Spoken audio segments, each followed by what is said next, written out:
Hello, so this is going to be a lighter segment of the YouTube channel. I'm going to call it Ideas Corner, and it's basically I'm going to read from my little notebook,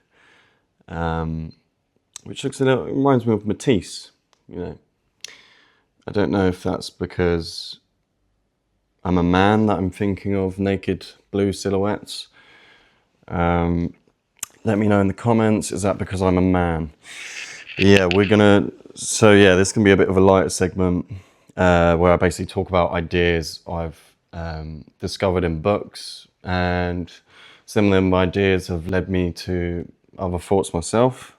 So today I'm going to talk about the idea of money. So at the end of Sapiens by Yuval Noah Harari, I'm sure you've heard of it. It's a very popular book. It's always in fucking W.H. Smith. Good book though, really good book, very thought-provoking. And towards the end of the book, it talks about money in an interesting light. So let's get into it. So according to the book, our evolved psychology allows us to cooperate in groups of 100 to 150 individuals before things become fractured. Too many cooks. He argues our collective imagination and the belief in countries, religions, institutions, etc. is what allows us to cooperate on the large scale we experience today. Large groups are principled by a common denominator. If you're a Christian and you meet another Christian, there is a strong inclination that you will get on due to the common ground of faith.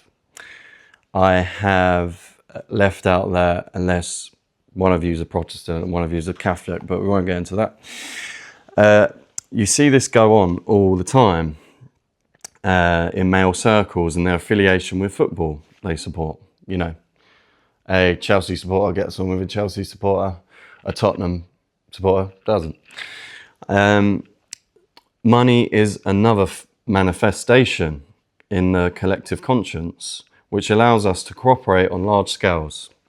Prior to money, people traded goods, however. The value of goods was subjective, meaning the value of something could vary depending on seller.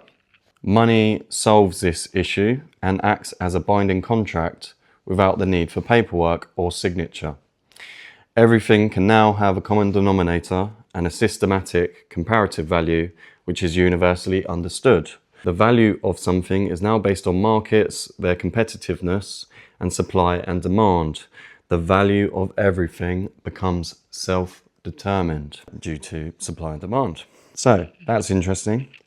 Another interesting point, this time made in The Journey of Humanity and the Keys to Human Progress by Oded Galor. Another great book. In it, he talks about these ideas, which I've put in my own words and thought about. So the agricultural revolution promoted cultivation of grains as they could be easily divvied up, quantified, and proportionally taxed. That perpetuated the cultivation of grains due to they could just be grinded up and they could be easily portioned up in volumes, I guess, a cup's worth. I don't know what they would have used at the time, and they could have been easily taxed. So it's your start of your taxation system through grains. So this would suggest grains were money in its infancy, however with intrinsic value due to its potential for sustenance. So it can actually feed people. It actually has value in the real world. Money only has imagined value. So that's interesting to think about. Money, I guess, is an idea, and it only works because everyone believes in it. What do you guys think of those ideas? I think it's kind of interesting. Let me know in the comments. If you want to add to this, let's get philosophical. Let's get it. Have a good one.